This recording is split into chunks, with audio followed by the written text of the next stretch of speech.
Assalamualaikum warahmatullahi wabarakatuh.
Bismillahirrahmanirrahim. Qala al-musannif radhiyallahu anhu wa nafa'ana bihi wa bi ulumihi wa bi barakatihi fid dharain amin.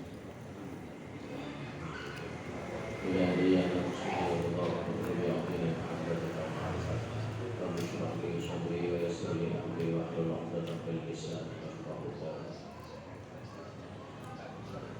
Amma ba'd, hadirin Bapak Ibu sekalian rahimakumullah. Alhamdulillah, sampai malam hari ini kita masih mendapat bagian aliran barokah dan karomah daripada ahli silsilah kita semuanya, sehingga kita bisa mengamalkan tuntunan-tuntunan guru kita yang telah diberikan untuk kemaslahatan dan kebahagiaan kita semua dunia dan akhirat. Salah satunya adalah khotamah, di mana di dalam amalia khotamah ini syarat dengan mutiara doa yang itu semua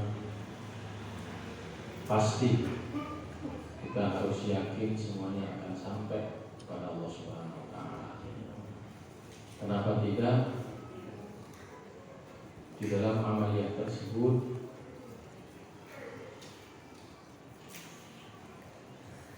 wali-wali Allah, ahli silsilah yang termaktub dalam setiap doa yang kita panjatkan selama kita melaksanakan amaliyah tersebut, dengan barokah karomah beliau masing-masing tentu akan mengamini setiap doa-doa yang kita panjatkan dalam amal itu. Karena memang dalam perjalanan orang yang mengamalkan thariqah, mengamalkan tasawuf, itu menjadi sesuatu yang sangat inti. Tersambungnya seorang murid melalui gurunya, disambung lagi kepada gurunya, terus disambungkan kepada gurunya, dan terus sampai ke atas, sampai kepada Rasulullah SAW. Itu semua peran daripada wali-wali Allah Subhanahu wa Ta'ala. Karena sambung menyambungnya ruh di antara mereka itu menjadi kunci sukses seorang salik dalam melaksanakan amaliyah tersebut. Sebagaimana disampaikan dalam kitab ini, wala budda fit tasawuf min syarti jauhariyyin. Setiap orang yang mengamalkan ilmu tasawuf, khususnya thariqah, maka ada persyaratan inti. Apa itu? Buat at-takdirur ruhi. Persyaratan intinya adalah harusnya ada pengaruh. Jadi harus sambung antara ruh murid dengan ruh musyrik. Itu inti dalam Yang istilah lain au bita'biri adatul barakah, ay al barakah. Yang dimaksud pengaruh ruh guru itu adalah itu yang dimaksud dengan barokah. Dan barokah itu la tataqatta illa biwasitati syekh. Tidak akan kita peroleh kalau tanpa ada perantara seorang syekh musik. Ini utama. Harus ada keterpautan yang berkesinambungan. Maka di dalam kitab Sirrul Asrar, faman lam yattasil bisilsilati fahuwa maqtu'un faidul barakah. Barang siapa yang tidak mengambil silsilah mata rantai di dalam kita mengamalkan sebuah amalia itu, fahuwa maqtu'un faidul, maka orang itu akan terputus. Apanya? Barokahnya. Amalianya bisa terlaksana, tapi keberkahan dari amalia itu bisa-bisa kita tidak dapatkan karena terputus itu. Nah, itu menjadi hijab. Yang memiliki kemampuan menyambungkan itu semua adalah karena biwa sifat syekh, karena ketersambungan orang perantara guru itu.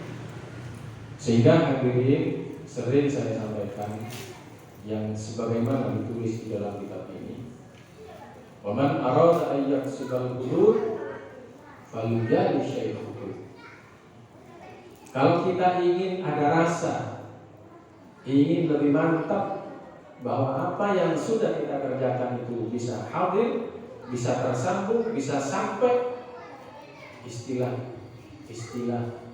yang lebih keren lagi bisa musuh, falujalis, bermajlis saja di majlisnya guru, awil muridinal mujahidin, atau di majlisnya para murid-muridnya guru kita itu yang sudah sungguh, yang sudah serius, yang sudah memiliki makom, yang sudah istiqomah. Kenapa? Fa'innal arwah yasqi ba'daha ba'd. Sebab di antara ruh yang ada di majelis itu ini saling mengisi. Yang lemah kena cipratan dari yang kuat. Akhirnya sama-sama kuat. Seperti itu.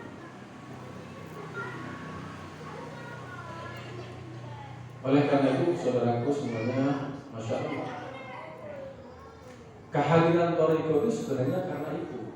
Makanya thariqah itu sesuatu yang luar biasa sebenarnya.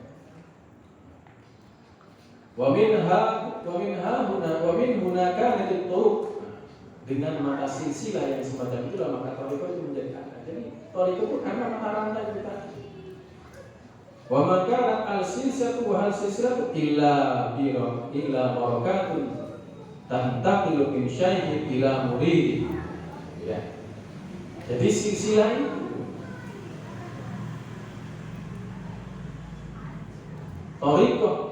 thariqah yang sudah diajarkan oleh para syekh mursyid itu menjadi ada disebabkan karena memang ada transfer, bahasanya transfer sesuatu energi dari ruh guru kepada min syaihin ila murid, kepada para murid-muridnya.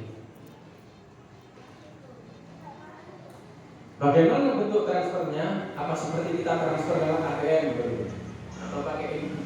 Ya seperti itu. Kita tidak bisa hitung dengan kekuatan naluri atau akal nalar kita. Jadi bahwa proses itu adalah proses spiritual yang bersifat ruhani antara mursyid dengan murid.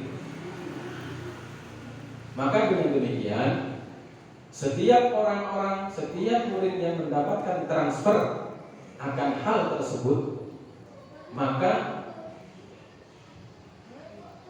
tabiat, kebiasaan, dan lain sebagainya yang terkait dengan proses peribadatan mendekatkan diri kepada Allah Subhanahu wa taala itu akan terdongkrak, si murid itu akan terdongkrak. Kemudian akhlaknya menjadi semakin baik, ibadahnya semakin senang beribadah karena transfer energi tadi, energi kekuatan, energi ketuhanan dari seorang guru mursyid. Bisa juga tutur katanya ini menjadi tutur kata yang penuh dengan barokah. Bagaimana bentuknya? Salah satunya misalnya kita sudah tahu dan kita sudah bukan sesuatu rahasia dalam kehidupan kita. Kita ini kadang-kadang nggak sengaja, ya ngomong ya pokoknya ambil lah bahasa kita tentang amalia, tentang agama. Tapi orang yang mendengarkan apa yang kita sampaikan itu bukan jarang, bahkan sering mereka itu menyambutnya dengan sesuatu yang dahsyat. Mereka itu menerimanya dengan sesuatu yang luar biasa. Padahal kita menyampaikan biasa-biasa. Yang lebih itu lagi, anak-anak Inaba, mantan rehabilitasi narkoba di Inaba, sebulannya dari kota Inaba, mereka bisa menyampaikan kebenaran, bisa menyampaikan amalia, bisa menyampaikan sesuatu yang telah diamalkan kepada orang lain, yang orang lain itu orang yang memiliki kapasitas keilmuan lebih daripada dirinya, tapi yang disampaikan itu lebih manfaat ketimbang ilmu yang telah dia serap sendiri sebelumnya, sehingga dia tertarik dan mau belajar mengamalkan diri bersama-sama. Itu menunjukkan bahwa apa yang disampaikan itu adalah full barokah karena ada transfer energi. Nah, itu yang didapatkan dari seorang. Maka yang terpenting inti daripada tasawuf itu adalah at-ta'thirur ruh. Jadi ada pengaruh yang sangat signifikan dari ruhul mursyid kepada ruhul murid.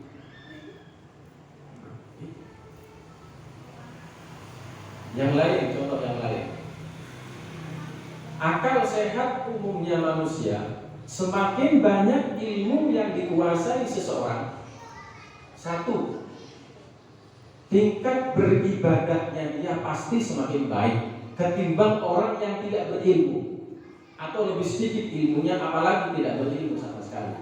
Itu logika sehat kita.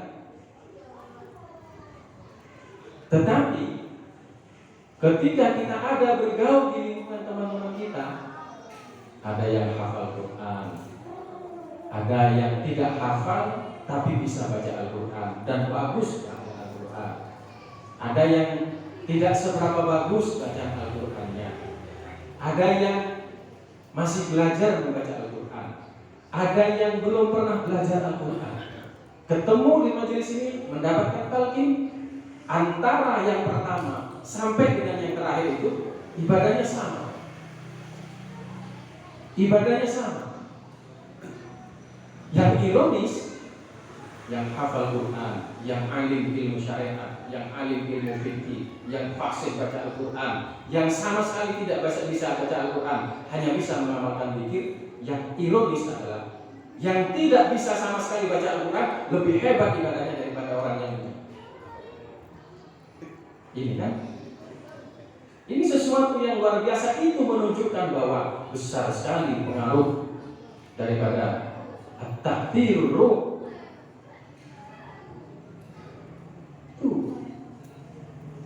Yang semestinya orang yang punya pengetahuan lebih itu lebih baik daripada orang yang sedikit pengetahuannya.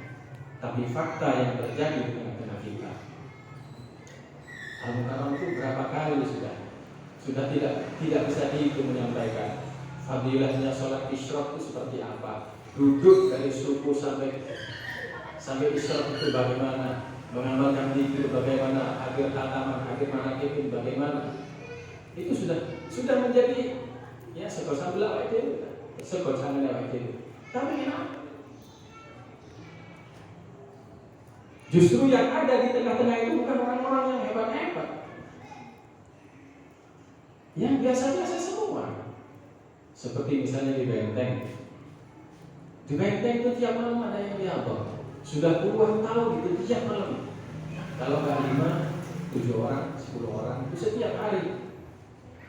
Dan yang riada itu adalah biasa-biasa. Maksudnya biasa-biasa, dia bukan orang terkenal, bukan orang yang ya seperti orang kebanyakan. Orang umum yang kalau orang umum itu orang yang ilmunya banyak pasti ibadahnya bagus. Ternyata di tempat kita terbalik. Ya mudah-mudahan saja yang sudah kita punya ilmu, ya disuruh pakai wong sing karun. Loh, kesan jauh apa itu kok bener. Iku lewat tol sampai lewat darat, lewat bawahnya jauh. Saya kira ke Jakarta sudah ditempuh cuma 8 jam. Sama saya mau lewat bawah, lewat tol sudah bisa seperti saya lewat bawah berbelas-belas jam sampai baru nyampe. Kan itu. Nah, ini menunjukkan luar biasanya. Maka di dalam kita mengamalkan satu amalan yang bersilsilah itu kunci utamanya adalah at-takfirur ruh atau bita'bir ataupun al-barakah ya la tata'atta illa biwasitati syariki. Barakah itu tidak akan bisa didapat kecuali dengan perantara dari seorang musyrik. Itulah yang disebut tamtaqilu min syai'in ila murid. Oleh karena itu saudaraku semuanya, teringat saya dengan hadis yang ada di kitab ini. Ada di kitab hadis Arba'un Nawawi itu ada kalau tidak salah di hadis ke-24. Allah Subhanahu wa taala itu berfirman, "Ya ibadi, kullukum dhall illa man hadaitu." Wahai hamba-hambaku, kalian ini semuanya sesat. Illa man hadaitu, kecuali orang yang aku beri hidayah.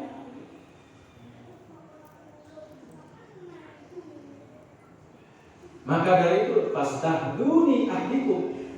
Oleh karena itu mintalah kalian hidayah kepadaku, mintalah petunjuk kalian kepadaku.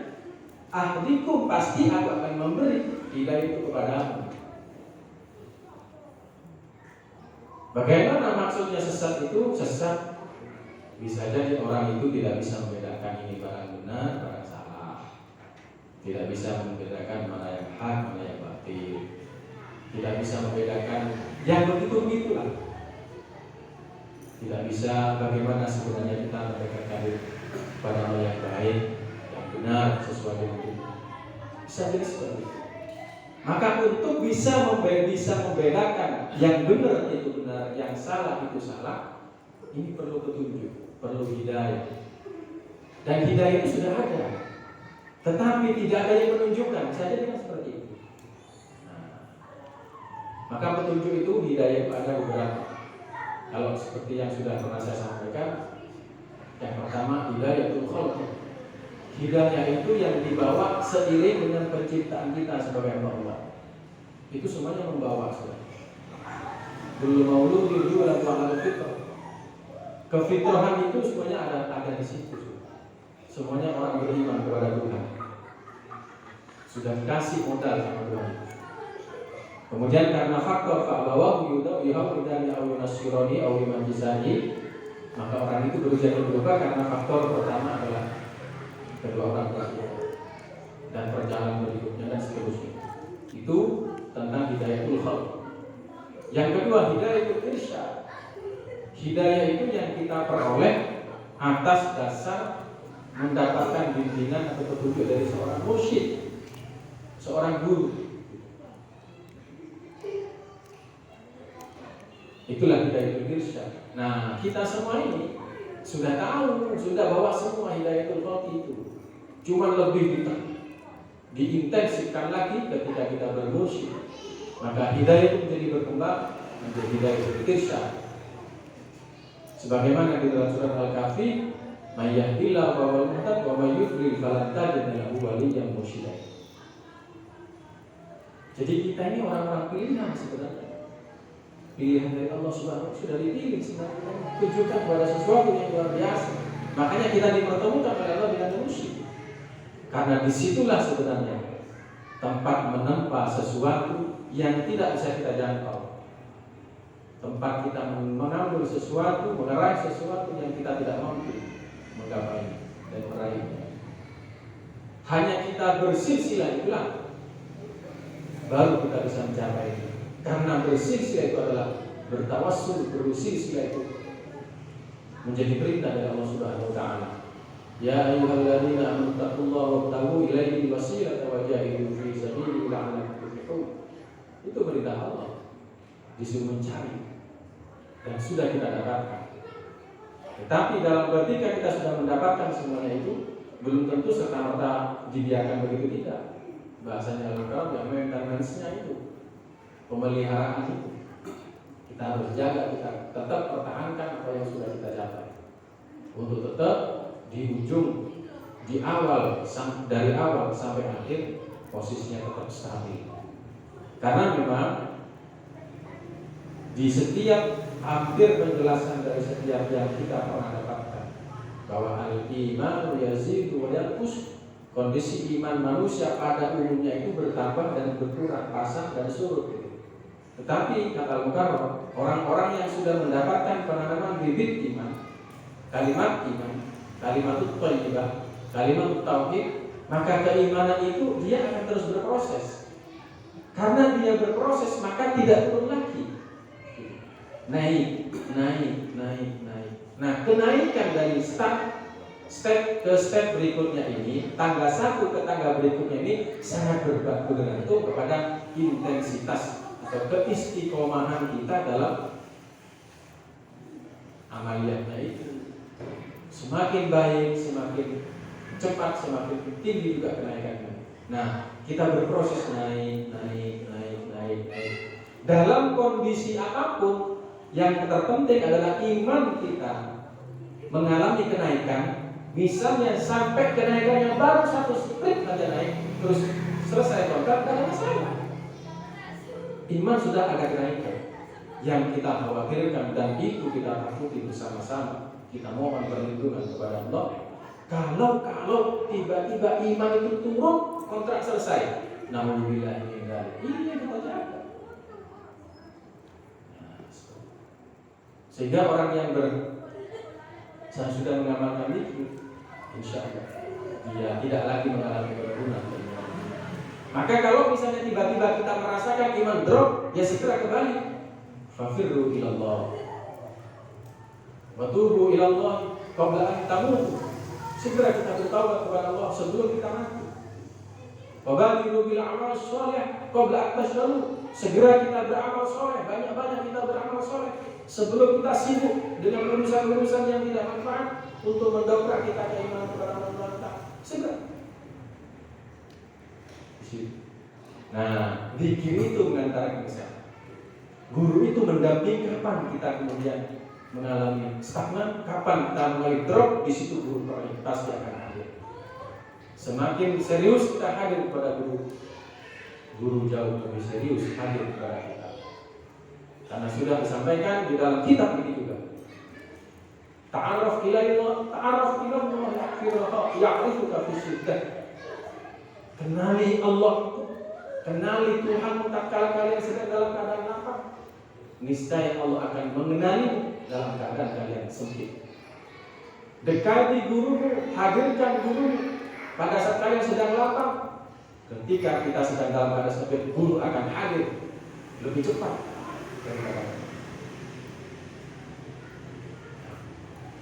Inilah hadirin Bapak Ibu sekalian, inti daripada kita mengamalkan amal ini adalah keterpautan hati kita kepada Guru dan transfer sesuatu yang luar biasa barokah karomah dari Guru itulah menjadi intisari dari perjalanan kita bertasawuf. Ya mudah-mudahan lah kecil-kecilannya sedikit-sedikit kita pahami yang bisa kita pahami. Kita nggak perlu memahami banyak-banyak, mengambil inti tapi langsung kita sudah banyak bukti teman-teman kita Kehadiran kita banyak di sini bukan perang kiai-kiai, bukan perang saya, bukan perang orang tidak. Ya teman-teman ya biasa-biasa semua. Itu menunjukkan disitulah guru selalu mendampingi dan menyertai kita semua. Bismillahirrahmanirrahim. Alhamdulillahirabbil alamin. Allahumma ta'ala abwaabal khair, Allahumma ta'ala abwaabal rahmah, Allahumma ta'ala abwaabal rizq, Allahumma ta'ala abwaabal maghfirah, Allahumma ta'ala abwaabal sa'adah, Allahumma ta'ala abwaabal jannah. Ya mufatihal abwaab, ya musahhilal asbab, ya dhalilal mutakhairin, ya muqallibal qulub wal absar, ya hiyatal musta'idin, aidna aid. Rabbana ftah bainana baina qaumina bil haqqi wa anta khairul fatihin. Rabbana anzilna munzalan mubarakun wa anta khairul munzilin. Rabbana atina fid dunya hasanah wa fil akhirati hasanah wa qina adzabannar. Wa adkhilna jannata ma'al abrar ya aziz ya rahman ya rabbal alamin. Sallallahu ala khairi khalqi sayyidina Muhammad wa ala alihi wasallam. Alhamdulillahirabbil alamin. Terima kasih. Assalamualaikum warahmatullahi wabarakatuh.